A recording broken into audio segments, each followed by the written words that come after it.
Et ce communiqué du collectif Covid Médecins 974 qui décide une nouvelle fois de se faire entendre. Il réclame le droit de prescrire de l'hydroxychloroquine. Cette fois, les 14 médecins du collectif dénoncent une restriction inouïe de leur liberté de prescription depuis le début de l'année. Spécifiquement pour le traitement du Covid-19, cette mesure contredit notre culture médicale. La prise en charge de nos malades s'insurge-t-il? À suivre d'ailleurs le deuxième round d'un débat animé entre deux médecins. C'est ce jeudi dont on refait la réunion midi entre le docteur François Chiez, directeur de la veille et de la sécurité sanitaire à l'ARS, et le docteur Philippe de Chazourne, médecin libéral, membre de ce collectif Covid Médecins 974. Vous pourrez bien entendu leur poser toutes vos questions à partir de 12h15. On va parler de ces tests antigéniques. Oui, j'espère que je prononce bien avec un spécialiste, c'est Bruno. Bonjour Bruno. Bonjour Bruno. Bonjour Bruno. Bonjour, le collectif Covid Médecins 974 vous salue. Il est de Avec retour. une émission spéciale ce midi d'ailleurs Bruno. De la C'est Réunion, ça. pardon. Émission spéciale ce midi encore. Oui, on va préparer ça. Avec l'un de vos représentants, le docteur Philippe de Chazourne, Voilà. qui sera face au docteur François Chiez. Voilà, nouveau volet de ce débat entre deux médecins qui abordent différemment cette gestion de la crise Covid. Qu'est-ce En qu'on va fait, dire je voulais surtout répondre à Madame Martine Ladoucette dans l'interview en page 3 du quotidien du jour, où elle dit un certain nombre de choses qui ne me paraissent pas tout à fait exactes. Alors, on va commencer sur les tests antigéniques. Donc, les tests antigéniques n'ont pas la fiabilité, la reproductibilité des tests RT-PCR, si bien qu'il y a plus de faux négatifs. Donc, s'il y a plus de faux négatifs, la sensibilité est moindre. Et s'il y a plus de faux négatifs, on risque de passer à côté d'un certain nombre de tests positifs anciennes formules. Donc, de gens porteurs de brins du virus, mais peut-être que c'est finalement pas plus mal. Donc, du coup, les chiffres vont être révisés à la baisse, surtout si les tests antigéniques se généralisent. Mais je crois savoir qu'à test antigénique positif, on fera un contrôle par RT-PCR. Donc, ça ne fait que multiplier les pertes d'argent et ça ne me paraît pas bien utile. Le seul intérêt du test antigénique, c'est la rapidité de la réponse, puisqu'on obtient la réponse en une demi-heure. Et c'est là-dessus que se basait le député Lorion pour dire, voilà, c'est ça qu'il faut utiliser au départ des avions. Mais si au départ des avions, on a des faux négatifs, on risque d'avoir un peu plus de cas positifs à la Réunion. Donc je ne sais pas si c'est bien, je ne sais pas si c'est pas bien. En tout cas, c'est pas le même niveau d'expertise que le test de recherche d'amplification de l'ADN, enfin de l'ARN par le RT-PCR. Donc voilà, c'est dit pour le test antigénique. Deuxièmement, sur la possibilité pour les médecins généralistes de pouvoir prescrire un certain nombre de médicaments qu'on a appris à prescrire maintenant. J'allais vous le demander, comme l'hydroxychloroquine. Alors, il y a l'hydroxychloroquine qui est très controversée, mais néanmoins, sur l'essai Discovery qui a été... Alors, là, c'est un vrai scandale, parce que vous allez bondir de votre chaise. Donc, l'essai Discovery est un essai multicentrique européen qui a été piloté par l'INSERM français et qui a été interrompu fin mai, au moment où l'article sur le Lancet sortait disant que l'hydroxychloroquine était plus dangereux qu'utile. Or, cet article est un bidonné, est un article à bidonnage. Il a été réprouvé, et d'ailleurs le Lancet, une semaine plus tard, le 4 juin, a décidé de retirer cet article. Pour autant, dans l'intervalle, le gouvernement français, c'est bien le gouvernement, le ministère de la Santé, donc M. Olivier Véran, celui qui s'énerve devant l'Assemblée, qui a arrêté donc le test Discovery. Donc ça a diminué la puissance de l'essai, puisqu'il y a eu moins d'incorporation dans l'essai de patients. Et donc du coup, l'hydroxychloroquine qui commençait à montrer son effet dans cet essai, n'a pas pu montrer son effet parce qu'il a été interrompu. Alors qu'on a poursuivi les autres médicaments de l'essai, en particulier le Remdesivir. Or, le Remdesivir, ultérieurement, donc maintenant nous sommes en octobre, on s'aperçoit que les résultats de Discovery finalement ont été interrompus par la faute du ministère, alors qu'on aurait pu avoir des résultats très positifs, et que par ailleurs, le Remdesivir, qui est un médicament promu par le laboratoire Gilead, excusez-moi pour la pub, mais c'est de la contre-pub que je fais, a été poursuivi et s'est avéré globalement inefficace et en plus de ça dangereux, car il entraîne une toxicité hépatique et une toxicité rénale. Donc du coup, on utilise un médicament, et on l'utilise encore en réanimation ici même à La Réunion et un peu partout en France, qui est dangereux, qui n'est pas efficace, et on a interrompu un médicament dont on ne sait pas s'il est positif ou pas, s'il est effectif, mais dont on sait la dangerosité qui est très faible, puisque l'hydroxychloroquine, le Plaquenil, est un médicament prescrit depuis maintenant 70 ans. Donc ça, c'est vraiment quelque chose qui me semble scandaleux de la part du gouvernement de ne pas avoir autorisé la prescription de ces médicaments. Et puis, on peut rajouter les anticoagulants, les corticoïdes, la vitamine D, etc., à la portée du médecin généraliste, si bien qu'on s'est départi, on s'est détourné d'un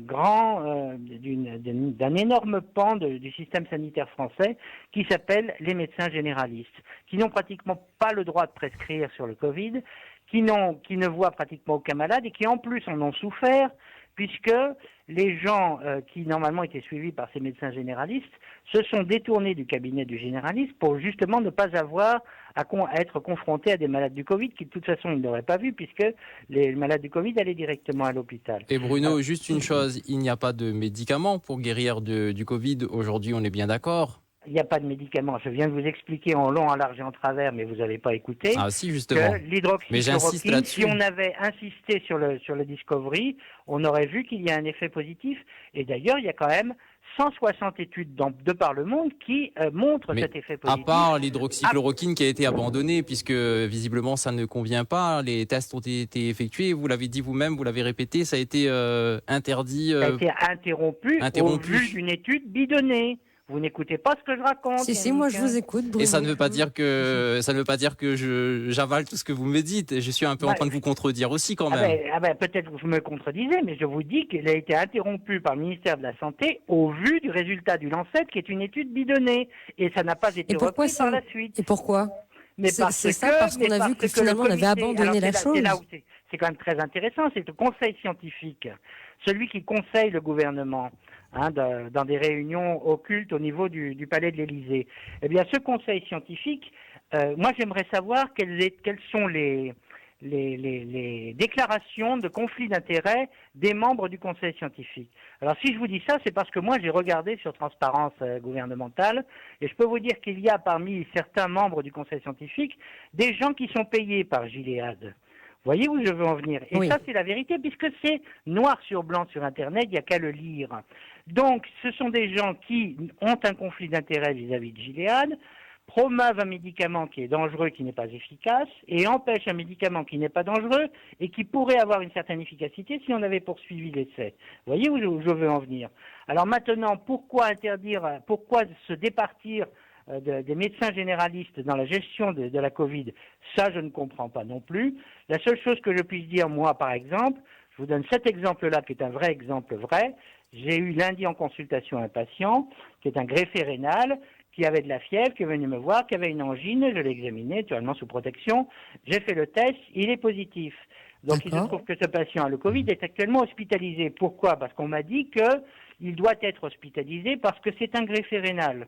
Or, il n'avait jamais qu'une angine, le patient. J'aurais très bien pu dire et contredire la gestion gouvernementale en disant c'est pas la peine qu'il soit hospitalisé. Donc il peut y avoir à l'hôpital, pourtant les chiffres sont très bas à La Réunion, 61 hospitalisés, 10 en réanimation, des gens qui sont à l'hôpital parce qu'on nous a dit qu'il fallait qu'ils soient à l'hôpital, par précaution, sans pour autant qu'ils nécessitent pathologies. véritablement une hospitalisation. Vous comprenez ce que je veux dire? Donc ça, c'est cette gestion-là que je critique. C'est surtout que là, l'expertise du médecin généraliste pourrait venir affiner les diagnostics, bien sûr, finalement. Et c'est ce que va vous dire Philippe de Chazourne ce midi. J'espère qu'il va insister là-dessus. Après, le port du masque est justement contesté par un collectif à La Réunion, c'est-à-dire nous, qu'en pensez-vous? L'interrogation à Madame la Doucette. Il dit, c'est leur liberté d'opinion, je la respecte, j'en prends acte. Si leur mouvement devait prendre de l'ampleur au point de parasiter, vous voyez le terme qu'il utilise, la gestion de l'épidémie, nous serions obligés de renforcer nos mesures de communication. Bon, d'accord. Si on doit communiquer avec l'ARS, effectivement, la communication pourrait très bien passer par la présence du collectif au sein du conseil de surveillance de l'île de la Réunion. Je m'excuse de vous couper. Comment se fait-il que le collectif ne compte pas plus de médecins alors que finalement l'argument de l'expertise du généraliste dans l'affinage, dans le traitement de la crise aussi comme partenaire. 14 Comment ça se fait? 14 médecins. D'abord parce que beaucoup de médecins ont peur. premièrement. Vous savez, si vous avez entendu il y a 2 semaines à la télévision, le président du Conseil de l'Ordre a menacé les médecins du collectif de conciliation au sein de l'Ordre. Et la conciliation, en général, ça peut se terminer par de la radiation. Donc là, premièrement, c'est la peur. Deuxièmement, les chiffres que les 14 qui ont signé le dernier communiqué que vous avez lu ce matin, merci Yannick, eh bien ces 14 ne sont pas seulement 14, il y en a beaucoup derrière qui, je suis d'accord mais je ne signe pas. Donc en fait notre collectif, véritablement, nous sommes actuellement 16 et il y a des gens très intéressants dedans, en dehors du docteur Bourgeon et du docteur de Chazon, mais par exemple Margie Sudre, c'est quand même pas la dernière des imbéciles. Oui. Elle nous a appelé d'ailleurs la semaine dernière. Elle a été présidente du conseil régional et elle nous suit. Elle a été médecin en réanimation elle a été aussi, médecin et d'ailleurs. réanimatrice, donc elle sait de quoi elle parle.